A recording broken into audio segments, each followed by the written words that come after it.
வணக்கம். இன்றைக்கி நம்ம பார்க்க போகிற சமையல் ஒரு அருமையான கத்திரிக்காய் தக்காளி சட்னி எப்படி செய்யலாங்கிறத பார்க்கலாம். இட்லி, தோசை, ஊத்தப்பம் எல்லாத்துக்குமே அட்டகாசமாக இருக்கும்.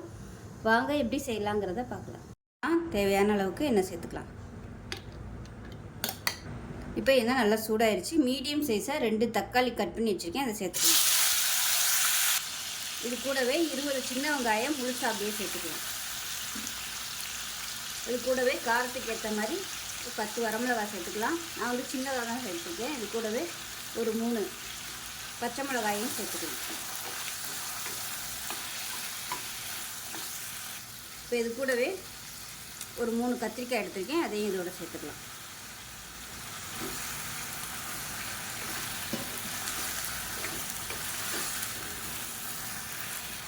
இப்போ உப்பு சேர்த்துக்கலாம். இப்போ பாருங்கள், கத்திரிக்காய் தக்காளி எல்லாமே நல்லா வதங்கிடுச்சு. இதில் ஒரு கை அளவுக்கு கொத்தமல்லியில் சேர்த்துக்கலாம். சேர்த்துட்டு லேசாக ஒரு பரட்டிக்கலாம். எப்பயுமே கொத்தமல்லி வந்து ரொம்ப வதக்கக்கூடாது. லேசாக அந்த இலை சுருங்குற அளவுக்கு மட்டும் வதக்குனிங்கன்னா நல்லா வாசனையாக இருக்கும். கொத்தமல்லி வாசனையோட நல்லாயிருக்கும்.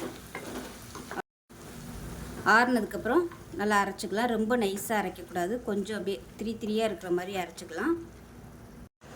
இப்போ பாருங்கள், சட்னி வந்து நல்லா அரைச்சாச்சு. பார்க்கையிலே தெரியும் உங்களுக்கு, கொஞ்சம் அப்படியே நரன்னு இருக்கணும், ரொம்ப நைஸாக அரைக்கக்கூடாது. இப்போ எப்பயும் போல் கடுகு, உளுந்து, கருவேப்பிலை, பெருங்காயம் தாளிச்சதை கொட்டிக்கலாம்.